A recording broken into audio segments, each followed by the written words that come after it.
Welcome to Local Living Tri-City, your go-to podcast for exploring the vibrant communities of Temecula, Murrieta, and Menifee. Join me, Liz Jones, as we dive into real estate insights and local business stories, bringing you closer to the heart of our Tri-City area. Let's get started with today's episode. Hey everyone, it's Liz Jones again. Thank you so much for being part of the podcast. Today, I have a special guest. I think you're really going to enjoy it. This is Nick Michelli. And Nick is with Steele Insurance, and that's a big buzzword right now everywhere in Southern California is home insurance and other insurances. So we're going to take some time to kind of break that down. And I think before we do, I want to kind of say, I think kind of cool how I got connected to you. Your mom and dad moved from out of the area, San Francisco? Yeah, Bay Area. Bay Area. And then came down to here, moved into the same community that I actually live in. And I believe Dad was in insurance? Yeah, he sold life insurance. Yeah. Okay, so different than what you do. Yeah. And then you started Steele down here? Yeah, I started the region down here. Oh, that's incredible. And then as a result, Nick became my go-to because it's very difficult to find, one, a good resource, and two, a company that will insure homes in Southern California. It's been almost, it's like finding a pot of gold when you find somebody. It's challenging right now, for sure. No kidding, wow. Well, tell me what brought you into insurance. Was it the relationship with your dad or something else? Or? Yeah, when I decided to grow up, right, from having, golf course jobs and bartending and serving jobs, when I finally said I need to become something, I asked my dad and I said, should I get into like mortgages or real estate or insurance? And he said, actually, I know a gentleman who is starting a brokerage that I work with and go give him a call. So I gave Troy, last name Steele, I gave him a call, and I just started with not knowing anything about. My dad never sold that kind of insurance, so it was brand new to me, and I just fell in love with the idea of just being like an entrepreneur, kind of like a real estate agent, where you get to decide how you want your business to go, who you want to work with, and I just fell in love with that. And the quote unquote sale part kind of came natural, but I really enjoyed and still do enjoy that whole like building aspect. So that's how I got into it, and past that. Moving forward to now, it's just become my life, right? I mean, you're a realtor for your whole life. I guess no matter what I did pre-insurance, I'm just insurance until I die. Basically. That's crazy. So, tell me about your team today. I mean, what does that look like? Yeah, my team there's 15 agents that work for me, and we have 16 assistants. Yeah, and they each need an assistant because it's that busy. Yeah, it's that busy. Yeah, we're located all throughout Southern California. A lot of us are in Murrieta. Our office is off Calmia, right by historic downtown. So we probably have 6 to 8 agents in there on a daily, maybe 2 or 3 assistants, but we have them working all over, and we actually have a really good team of virtual assistants out of the Philippines. Smart. Yeah, smart. They are like the best workers, and they are so grateful to have these careers. And they're all very smart. They all college degrees, so they're great data entry, they're great quoting people. So that does, that's about 6 of our assistants, but as a whole, I can see 20 faces a day inside of the office. So it's fun. They're all my best friends. When I started this, I just hired my good friends. I said, I don't know where this is going. This was after doing it a year or two. Right. I said, I don't know where this is going, but I think it does end up pretty well. And the guys who have been with me for 5-8 years, their lives have changed for the better. And it is very gratifying to see something like that happen. It's wonderful to be a team leader and see the next stage for everybody that's with you. Yeah. So I think that's beautiful. And just like you said, being an entrepreneur and having somebody have the ability to be an entrepreneur, you pour in and hoping that it'll blossom and that your lives are changed. Yeah, and you can, as any kind of entrepreneur, or in our industry or yours, is you can decide if you want to be big or if you want to be a boutique. Absolutely. Or if you want to work with just certain areas of people, like regionally or demographically, and you just get to decide that. And I think that's really fun to pick people that you want to work with every day. So. I think so. Absolutely. Well, obviously you had a choice to stay in Murrieta. Mom and Dad came here, but you had a choice. You're an adult now. Yeah. Why stay? Well, my wife and I got married 10 years ago, so we thought, we're going to start a family at some point. And I actually lived I think we moved up here in 2014 from San Diego, my wife and I, and we lived in Gray Ranch to start out. That's right. And then, we were in Gray Ranch. My parents moved down into Bear Creek, and then a few years later, we moved into Bear Creek after we had our daughter. And that was really the reason for them to come down here. My brother also lives in the area too, and he has a kid.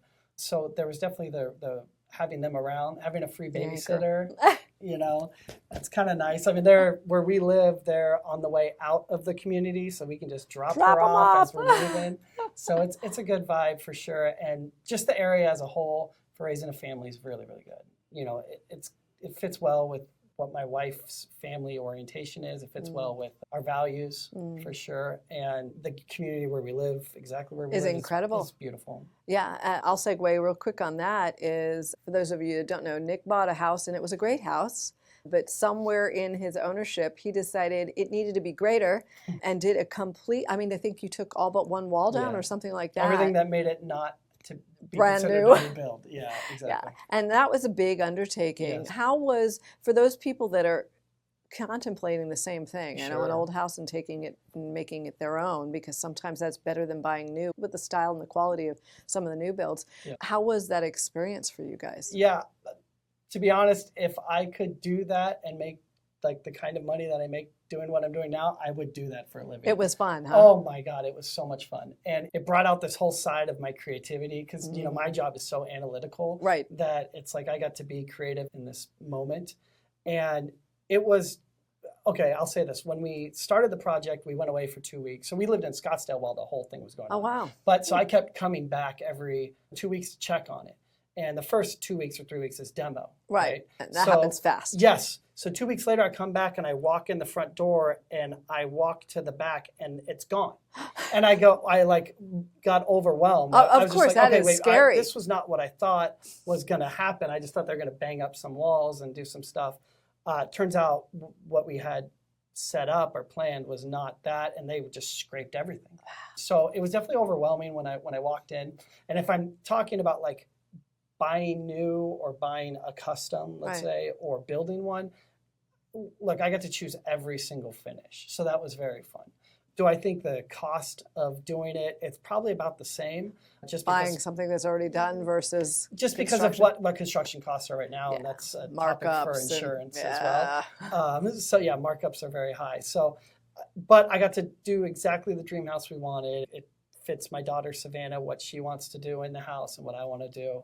And I would do it again in a heartbeat. But you have to have like this mentality of pride and understanding that stuff is going to be imperfect. There's going to be changes that need to be done all the time. Right. And you have to accept those and make quick decisions and think really big picture. There's an imaginary aspect of it that, you walk in houses all the time. Right. And I like going to open houses, and I've seen a bunch of houses, and I walk in and I go, ooh, like, why did they do that? And you see it as well.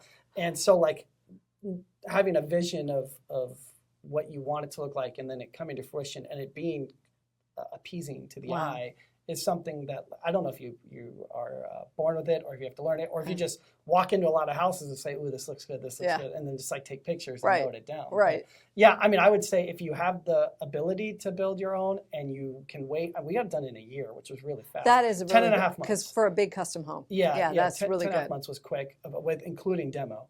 So if you want to do it, I would say it's very satisfying. I want to do it again. Like, I just don't know where, maybe in Arizona or something, but like, I enjoyed it exponentially for sure. That's awesome. Yeah. Wow. Well, we're grateful that you stayed there. It's a fabulous house. Sitting on a golf course. It's beautiful. Thank you. Well, let's segue into the insurance world for those of us that need to know. So in my field, obviously, when you get a loan, your lender says you must secure insurance prior to us making this happen. So no loan docs, no nothing until you've secured insurance on the property. And I know what I've seen start to evolve in the last 5-6 years that are different. Photos of the front of the house, photos of the nameplate or the address plate, fire dispensable, making sure there's no problems on the side of the house. I'm sure you guys have a whole nother system that you maybe look at it from an aerial view, whether you're near any kind of forestry or hills or a lot of timber or whatever. Yeah. I'm sure there's a whole system now. And I would assume that came because we're pretty fire heavy in our state. Quite the kerfuffle our state is in, right? We are very heavily saturated in fire. I actually did a video today, 12 minutes long, talking about FEMA. You can go onto their website and they have an interactive map where you can show. I've seen that. Okay, you can see fire areas. I just did a video today. And you can zoom in, and I can zoom all the way into my, I don't even know how they separate them, but some kind of county, not even county, like all the way down to just Bear Creek, right? And you can click on it and they can show you how much losses they expect due to wildfires over in a year.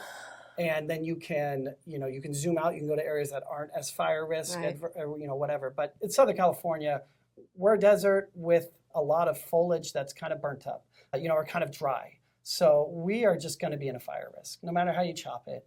But California is as a whole, and if you look at that FEMA map, I mean, it goes up into Oregon, Idaho, Colorado is the next big insurance crisis in no the kidding. US. Colorado. Yeah.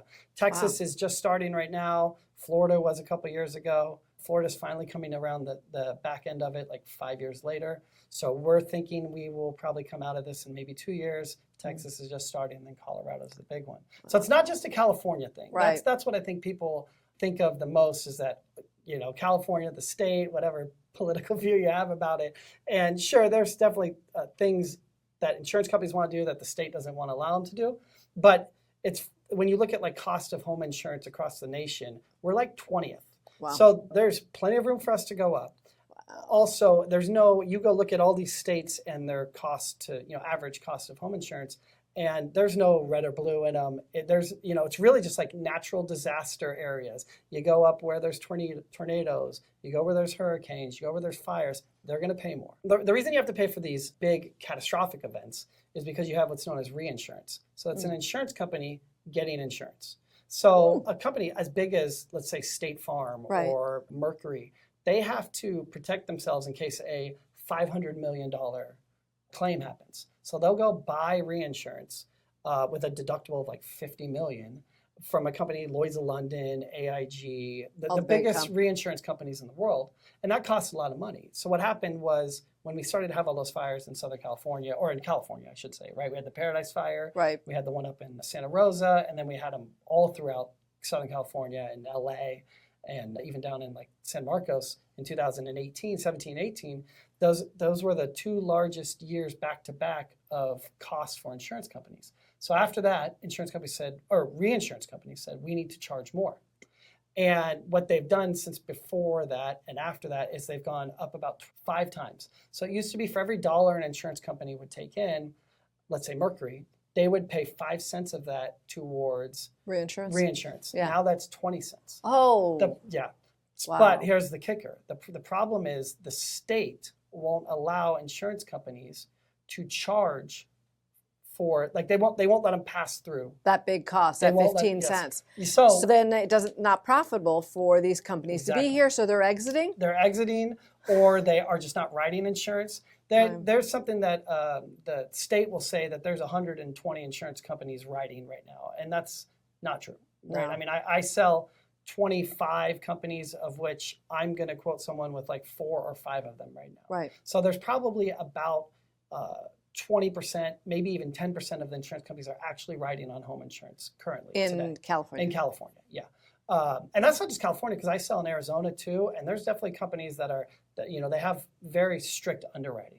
And so that's how California gets around a lot of it is, if there's only 20 or 10% of the insurance companies selling, you have to fit into their already specific criteria. For right. Yeah, when you can shop it through, I have what's a rater, where I can type in people's information back in the day, and it would spit out 15 different companies and their prices. Right. Well, so these companies are all fighting for it, right? And today we don't even use that. We look at a house, we go, how old is it? So that narrows the search. Where is it? That narrows the search. How close to fire risk? I got 2 choices. Let's find out what those 2 are. Do you have a claim? That narrows it as well. So it's definitely trying, but I'm not gonna say it's a fun challenge, but it's definitely a puzzle. A lot of these are, but it's something that we think in the next 2 years will change. Right. And how we think it changes is insurance companies, this is a weird way for people to understand it, is insurance companies will get the rate increases they want and then open back up. So when insurance companies open back up, then they're going to all start to fight for that business. For the business. Which will drive down prices. So do I think it gets Inexpensive? No. No. I think 3 years from now, if you're paying the same amount as you're paying today, that's a win. Yeah, that is a win. Yeah. I know in my house in Bear Creek, I was between $1,800 and $2,500 for 15, 18 years, and that's a win. Yes. And now that same policy is $68 Yeah. or $7,000. Yeah, I have a wrap on yeah, my. Yes, yeah. And I had a company who left the state of California, which was one of the ones I sell, obviously. One of the probably 5 I sell that left the state. And I went from $1,700 to $4,300 Wow. with California Fair Plan. So it's like I'm not immune to this either. So Right.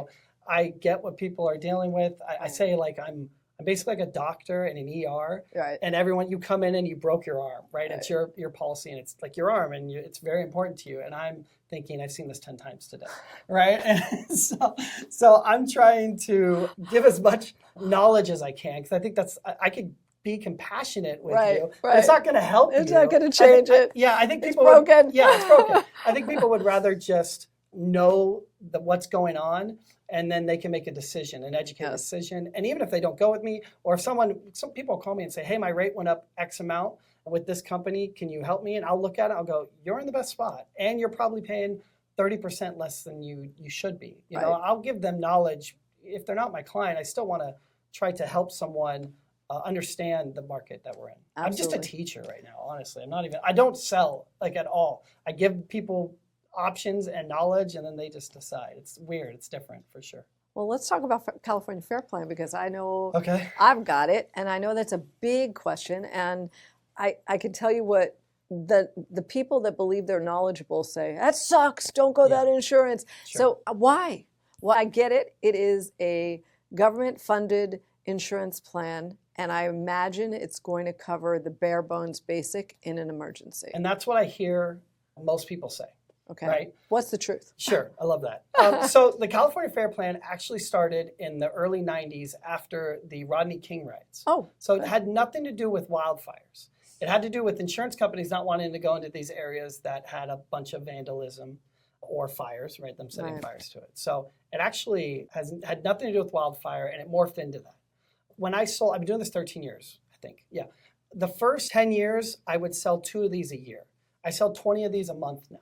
Okay. They were never meant to be this big. They were never meant to they're like the 3rd biggest insurance company in California right now. They were never meant to take on this amount of risk. Okay. So they're overwhelmed, of course. Of course. Slow moving. Slow moving, very much slow moving, which is very frustrating for someone who is very type A and wants to like get stuff back to clients as fast as possible. Yeah, they're slow moving. But the lowdown on them is that they are a private insurance company that's backed by the state. So they're state mandated to the fact that they have to give you insurance. Unless your house is literally on fire right now or dilapidated, uninhabitable, they will give you insurance. But with that, obviously, like sometimes the premiums are higher and sometimes the premiums are not. I see this, it's happening a lot right now. Like I was running a client in Coto de Caza, and it was $800 for the fair plan. And Coto de Caza That's is a risk. nothing. Oh, that's nothing. But 3 streets over, it might be $3,800. So I don't know their science. They're not going to tell me. I don't even want to know it. But they're becoming so saturated that I think that might drive down the fair plan pricing as a whole. Like people are getting renewals now that are less than what they were paying last year, because I think they just have so much risk that's actually not as fire risky as before. But they're a privately owned insurance company. They cover fire, wind, and vandalism. They're not a bare bones. You get to decide the policy. So this is my favorite thing. I get to tell people, like, it's not terrible. It's not FEMA. It's not government ran, like government owned. That's it's good. Not, That's a misconception. Yeah, it is a big one for sure. People, I don't want California touching my insurance. Okay, well, they're not, right? It's just a bad name, I guess. Yeah, it is. And the term, right, the fair plan, it's the unfair plan. Like, they're guaranteed to take you. It's the most fair thing there is. It's the opposite of unfair. Absolutely. Right? It's like they're the only ones that'll take you. Yeah, business that is mandated to take you. Yeah, exactly. So, but they cover fire, wind, vandalism. And then you get what's known as a wraparound, a difference in conditions, or a DIC. And that covers water damage, liability, theft, falling objects. Together, you have the same perils or claims that would be covered under a regular homeowner's policy. What they say when they say bare bones with fair plan is that they just think it's just the house. It doesn't cover anything else. But you can add all that. you can add, you get to decide everything about it, right? I see. So I get just the standard policy. You could decide if you're you just getting the want, basic policy, or you're getting a policy that you're will literally cover just everything? checking boxes. If you want, if your house burned down, if you want just your house to be rebuilt, they'll Right. pay it. If you want them to pay for you to go live somewhere else, Right. for a certain amount, we can plug that in. Personal property, we can plug that in. Other structures, a pool, outhouse, we can plug that in. It can be as comprehensive as you need it to be. That's how I write all of mine, unless the person wants to argue the other way with me. But I'm going to give you the best policy first. Right. You know, I ask every client, which we would never do on a regular home policy, is how much personal property you have? How much Right. stuff, right? If you took your house, flipped it upside down and shook it, how much would fall out? Most of the time, you know, a regular home policy has a big percentage there, a big number. But on the fair plan, you can say, hey, maybe I have 100,000, 200,000 worth of stuff. And that's going to save you money. You get to decide those numbers for yourself. And I think people, yes, they just have the misconceived notion that it's just fire, that's it. It just will rebuild the house, and then it's going to be a pain in the butt. I've had a client lose their house. You Yeah, did? I had a client lose their house up in Northern California. That was insured with them. With them. Claim looked awesome, and she said it went great. It went great. It went great. So it's like no one's ever going to be really happy when their house burns down, but insurance companies are going to help you, and so will they. Well, that's wonderful to know. I always had thought, and I'm probably a proponent of thinking this, that you get the wrap because they're only going to go ahead and take care of the replacement cost, or at least the rebuild, or at least the tear down, and then you get the wrap to build the rest of it. But I was completely off base, so that's not true. There you go. So, I get paid to be a teacher. Hey, I Basically, love that. That's what I am love right now. that. Yeah. Well, that's good. Well, approximately how many companies are still writing in California? Okay, so you have very, very big companies not writing. For example, State Farm is not. And State Farm is 23% of the home insurance policies in California. So when 23% is not taking new business, the companies that are writing get saturated quickly. So when State Farm stopped writing last April, I mean, a company like Allstate is not writing. Farmers is very limited on their writing. Progressive, ASI is not writing. So when you have a company as large as State Farm not writing, all the other companies start to feel the burden of these new quotes and policies coming in. Well, insurance companies have come to market, and a big one is surplus lines companies. So companies that are not backed by the state, they're not called a quote-unquote admitted carrier. What that means is if that company was to have a major loss or go under, the state would back them. Oh. So these companies don't have that. But what they do have, first off, they are approved by the state. But what they do have is they're backed again by those Lloyd's of London's, Munich Re, Swiss Re, surplus lines, reinsurance companies. So like they're going to cover it as well. They don't want their bad name. A company that's been around since like 1500 to have a bad name because they didn't pay one claim. They're going to take care of it. So, but the surplus lines were always here, kind of like waiting in the wings, and their pricing was never good. And now it's correct or adequate enough to write when there's not when the rest of the companies fill up their saturation. Right. So how many are selling? I mean, again, I can only go from my experience where it used to be 25, or hopefully it will be again. Now it's 5, maybe 6, but those, 2 or 3 of those were not companies I ever sold before. Wow. Right. So it's a changing landscape. People will always say, I've never heard of this company. And that's not just me. That's in general. Right. I've never heard of this company. They'll take you. Like right now, that's where we want to get you. We need to get you insurance, and we'll figure this all out when the market comes back. And I think that's something you and I talked about. You had shared a story about somebody up in La Cresta. Yeah. They had a beautiful house, and insurance is really costly, like thousands and thousands. And what did your boss say? Yeah. My boss said one time when I asked him, it's like, how are people going to pay for this when it's, there, or a big house in Newport or in LA on the hillside? He said, hey, they don't have to live there. They're deciding to live there. And it didn't ring true until I think this is right before the kind of insurance market kind of slowed down. But it's true. And we run into people that over in, talk about the California Fair Plan. Right. Over in Orange County, I do a lot of business, and we have a client that we just wrote that was with a fair plan and a difference in conditions was about $6,000. Wow. Which is like, I mean, it's a big house, beautiful house, $4 million house it's Orange County. Right. That same house, we got a quote with the surplus lines, and it was $35,000. Wow. So like fair plan's not the worst thing. You know what I mean? Yeah, you're saving a bunch of money there. Yeah, save a bunch. And so there's a big gap right now between what we can take and what we can't. These bigger houses up in fire risk areas are definitely having to make decisions. In the middle of the city, even up against like where we live, you're going to get coverage for Right. sure, but it's going to be more, yes. But you're not going to, unless you get up into the crests or you get up into these much more expensive homes, bigger homes, do you have to really start worrying about it. Well, do you have any advice for people as they are shopping around for homes in this area? I do. What could you offer them? Yeah, this happens all the time, and I get realtors and lenders will call me all the time and say, we're closing in 3 days. The company that they thought was going to insure them is not. Can you help? And most of the time it's like, how far back can you push escrow? Right. The biggest thing is get an insurance quote day one. If you're a realtor wanting to help your client, get pictures of the outside of the house. The address placard is the big one. If you're on the buying side or even the selling side, keep it in your folder. I will have realtors send me over immediately, hey, this is a house that we're about to go into escrow on. Can you get the application going? Because they know it needs a fair plan, right? If you know it needs a fair plan, get it going. Because it can take, I just had one, they're very interesting. They will give instant approval for smaller houses, but if it's anything substantial, it could take, I just had one that was 16 business days. No kidding. So and that's significant. So if we don't put that into part of our beginning of our plan, it's going to be the reason why we don't close escrow on time. Yep. And I have had plenty of times where they have to push them back a week or two.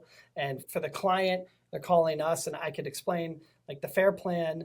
They're so inundated, and it's a kind of first come, first in, first out. They will do exceptions for close of escrows because they don't want to slow down real estate. But it could be the last moment they get it done, the day before. And then you're the insurance agent, you're getting calls from lenders. Panicking. Yes, lenders, realtors, clients, all panicking. The sellers losing their mind about it, right? And I'm sitting there going, I can't even talk to an underwriter at Fair Plan. I can't call them. No. You can't talk to them. Too big. Too big. And so get it immediately. Like the Fair Plan, we get an application going immediately. If you don't buy the house, right. It It disappears. Right. If you don't need a California Fair Plan, right, you're waiting Yay! on the underwriting for someone else, it still disappears. Right. I mean, and we can check an address with people. Realtors will text me addresses all the time. Does this need Fair Plan? Most of the time, yes. And I will get them back the quote and just say, hey, get us the pictures. Let's just get this in. Be as proactive as you can be. Worst case scenario, you have a quote ready that you don't use because best case scenario, you don't have to use it. Right. And it's realtors, lenders, and clients. Just be really proactive with it. And then I would say, as a macro picture, would be it's not just here in California that this is happening. So it is something that is happening everywhere. And insurance companies just, when they start to get these rate increases, more options will happen, will come to market. And then we can really start to get to work. I'm going to have so much work to do when companies come back to work. And I have to shop all of these people that were with California Fair Plan. It's going to be a lot of work then. I would imagine so. Because they're going to want to get off of it. They're going to see if it saves them 30% or 20%. I'm going to hope it does as well. But there's going to be a lot of work for sure. So, This is great information. Thank you. For those of you that want to learn more, especially if you want to see if Nick can help in his company, how do they reach you? You can call my cell phone. Do you do a link on this or something? We can also put your website if you don't want everybody to go to your cell phone. Yeah, wonderful. I have we have a link. It's called mysteeleagent.com, and I'm in there. I'm the top first agent on the list or whatever of the rows.